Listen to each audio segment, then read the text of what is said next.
नमश्चंडिकाय नमः। अथ दुर्गा सप्तशती अथ देव्या कवचम। मार्कंडे जी बोले, हे पितामह, संसार में जो गुप्त हो और जो मनुष्यों की सब प्रकार से रक्षा करता हो, जो आपने किसी और को आज तक ना बताया हो, वह कवच मुझे बताइए।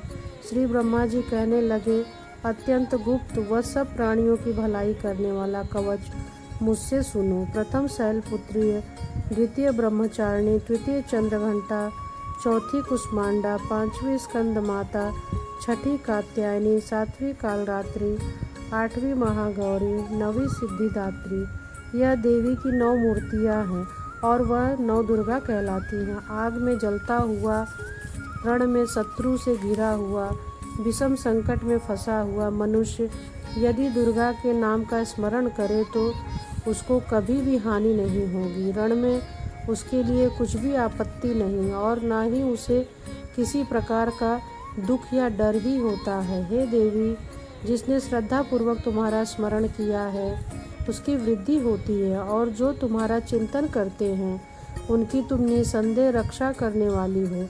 चामुंडा प्रेत पर, वाराही भैंसे पर, रौद्री हाथी पर, वैष्णवी गरुड़ पर अपना आसन जमाती हैं। महेश्वरी बैल पर, कौमारी मोर पर और हाथ में कमल लिए हुए विष्णु प्रिया लक्ष्मी कमल के आसन पर विराजती हैं। बैल पर बैठी हुई ईश्वरी देवी ने श्वेत रूप धारण किया है और सब प्रकार के आभूषणों से विभूषित ब्राह्मी देवी हंस पर बैठती हैं और इस प्रकार यह सब देवियों सब प्रकार के योगों से युक्त और अनेक प्रकार के रत्न धारण किए हुए हैं। भक्तों की रक्षा के लिए संपूर्ण देवियां रथ में बैठी हैं तथा क्रोध से भरी हुई दिखाई देती हैं तथा सब चक्र, गदा, शक्ति, हल और मूसल, खेटक और तोमर, परशु तथा पास, भाला, त्रिशूल एवं उत्तम सारंग आदि शास्त्रों को दैत्यों के नाश के लिए और भक्तों की रक्षा के लिए और देवताओं के कल्याण के लिए धारण किए हैं। हे महारौद्रे, अत्यंत पराक्रम, महान बल और महान उत्साह वाली देवी, तुमको मैं नमस्कार करता हूँ। हे देवी, तुम्हारा दर्शन दुर्लभ है तथा आप शत्रु के भय को बढ़ाने वाली हैं। हे जगदम्बिके, मेरी रक्षा करो। पूर्व दिशा में ऐन्द्री मेरी रक्षा करे, अग्निकोण में अग्नि शक्ति, दक्षिण में वाराही देवी, नैऋत्य कोण में खड्ग धारिणी देवी मेरी रक्षा करे, वारुणी में पश्चिम दिशा में, वायु कोण में मृग वाहिनी, उत्तर में कौमारी तथा ईशान में शूलधारिणी मेरी रक्षा करे, ब्रह्माणी ऊपर की ओर से मेरी रक्षा करे, वैष्णवी नीचे की ओर से मेरी रक्षा करे। इसी प्रकार 100 पर बैठी चामुंडा देवी 10 दिशाओं में मेरी रक्षा करे। जया देवी आगे से, विजया देवी पीछे से, अजिता बाईं ओर से, अपराजिता दाहिनी ओर मेरी रक्षा करे। उद्योतनी देवी शिखा की रक्षा करे तथा उमा सिर में स्थित होकर मेरी रक्षा करे। इसी प्रकार मस्तक में मालाधारी देवी रक्षा करे तथा यशस्विनी देवी मेरी भौहों की रक्षा करे। भौहों के मध्य भाग में त्रिनेत्रा, नथुनों की यमघंटा देवी रक्षा करे। नेत्रों के मध्य में शंखिनी देवी, द्वारवासिनी देवी कानों की रक्षा करे। कपोलों की कालिका देवी और कानों के मूल भाग की भगवती साकरी मेरी रक्षा करे।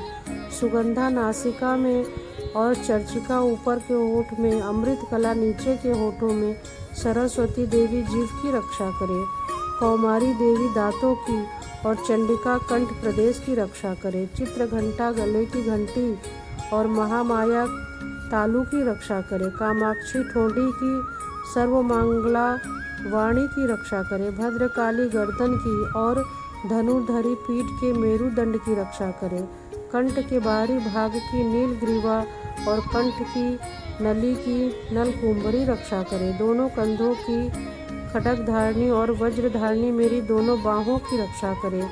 दंडिनी दोनों हाथों की और अंबिका देवी समस्त अंगुलियों की रक्षा करे। शूलेश्वरी देवी संपूर्ण नखों की, कुलेश्वरी देवी मेरी कुक्षी की रक्षा करे। महादेवी दोनों स्तनों की, शोक विनाशिनी मन की रक्षा करे। ललिता देवी हृदय की, शूलधारिणी उदर की रक्षा करे। कामिनी देवी नाभि की, गुहेश्वरी गुह स्थान की, पूतना और कामिका लिंग की और महिषा वासिनी गुदा की रक्षा करे। संपूर्ण इच्छाओं को पूर्ण करने वाली महाबला देवी दोनों जंघाओं की रक्षा करे।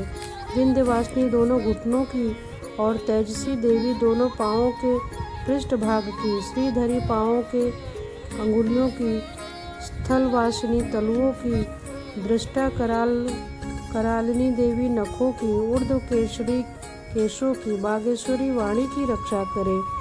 रोमा बलिया के छिद्रों की, कौबेरी त्वचा की, बागेश्वरी देवी रक्षा करे। पार्वती देवी रक्त, मज्जा, वसा, मांस, हड्डी की रक्षा करे। कालरात्रि आंतों की रक्षा करे। मुकुटेश्वरी पित्त की, पद्मावती कमल कोश की, चूड़ामणि कफ की रक्षा करे। ज्वालामुखी नसों के जल की रक्षा करे। अभेद्या देवी शरीर के सब जोड़ों की रक्षा करे। ब्राह्मणी मेरे वीर की रक्षा करे। छत्रेश्वरी छाया की और धर्मधारिणी मेरे अहंकार, मन तथा बुद्धि की रक्षा करे। प्राण, अपान, समान, उदान और व्यान की ब्रज हस्त्रा देवी रक्षा करे। कल्याण शोभना मेरे प्राण की रक्षा करे। रस, रूप, गंध एवं स्पर्श विषयों का अनुभव करते हुए योगिनी देवी मेरी रक्षा करे तथा मेरे सत्व गुण, रजो गुण, तमो गुण की रक्षा नारायणी करे। आयु की रक्षा वाराही देवी करे। वैष्णवी धर्म की तथा चक्रणी देवी मेरे यश, कीर्ति, धन की रक्षा करे। विद्या की रक्षा करे। इंद्राणी मेरे शरीर की रक्षा करे। और हे चंडिके, आप मेरे पशु की रक्षा करिए। महालक्ष्मी मेरे पुत्रों की रक्षा करे। भैरवी मेरे पत्नी की रक्षा करे। मेरे पथ की सुपथा तथा मार्ग की क्षमा करे देवी रक्षा करे। राजा के दरबार में महालक्ष्मी तथा सब ओर व्याप्त रहने वाली विजया देवी चारों ओर से मेरी रक्षा करे। जो स्थान रक्षा से रहित हो और कवच में रह गया हो, उनकी पापों का नाश करने वाली जयंती देवी रक्षा करे। आप शुभ चाहने वाले मनुष्य को बिना कवच के एक पग भी नहीं चलना चाहिए, क्योंकि कवच रखने वाला मनुष्य जहाँ भी जाता है वहाँ उसे अवश्य धन लाभ होता है तथा विजय की प्राप्ति होती है। वह जिस अभिष्ट वस्तु की इच्छा रखता है वह उसको इस कवच के प्रभाव से अवश्य मिलती है और वह इसी संसार में महा ऐश्वर्य को प्राप्त करता है। कवचधारी मनुष्य निर्भय होता है और वह तीनों लोकों में माननीय होता है। देवी का यह कवच देवताओं के लिए भी कठिन है। जो नित्य प्रति नियम पूर्वक तीनों संध्याओं को श्रद्धा के साथ इसका पठन पाठन करता है उसे देव शक्ति प्राप्त होती है। वह तीनों लोकों को जीत जाता है। अकाल मृत्यु से रहित होकर 100 वर्षों तक जीवित रहता है। उसकी लूता, चर्म रोग, विस्फोटक आदि समस्त व्याधियां समूल नष्ट हो जाती हैं और स्थावर, जंगम तथा प्रकृति विषय दूर होकर उनका कोई असर नहीं होता है तथा समस्त अभिचारक प्रयोग इस तरह से के जितने यंत्र, मंत्र, तंत्र इत्यादि होते हैं इस कवच के हृदय में धारण कर लेने पर नष्ट हो जाते हैं।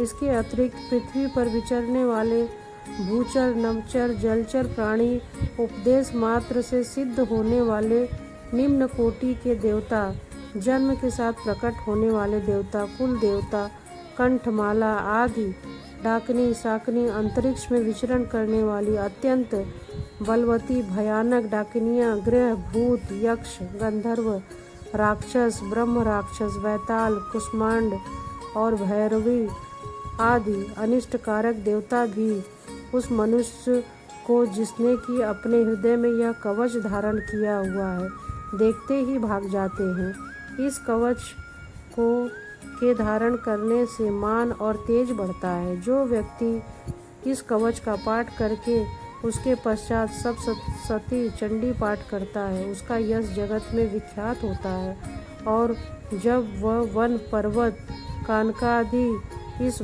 भूमंडल पर स्थित है तब तक वह पुत्र पौत्र आदि संतान की परंपरा बनी रहती है। शांत होने पर ऐसा मनुष्य परम पद को प्राप्त होता है, जो देवताओं के लिए भी कठिन और दुर्लभ है, और अंत में सुंदर रूप धारण करके भगवान शंकर के साथ आनंद करता हुआ परम मोक्ष को प्राप्त होता है। तो ये था दुर्गा कवच।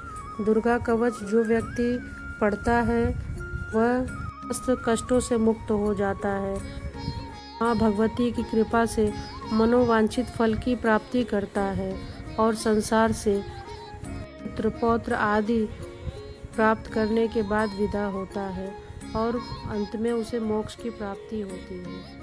ओम मैं ह्रीं क्लीं चामुंडाय विद्महे।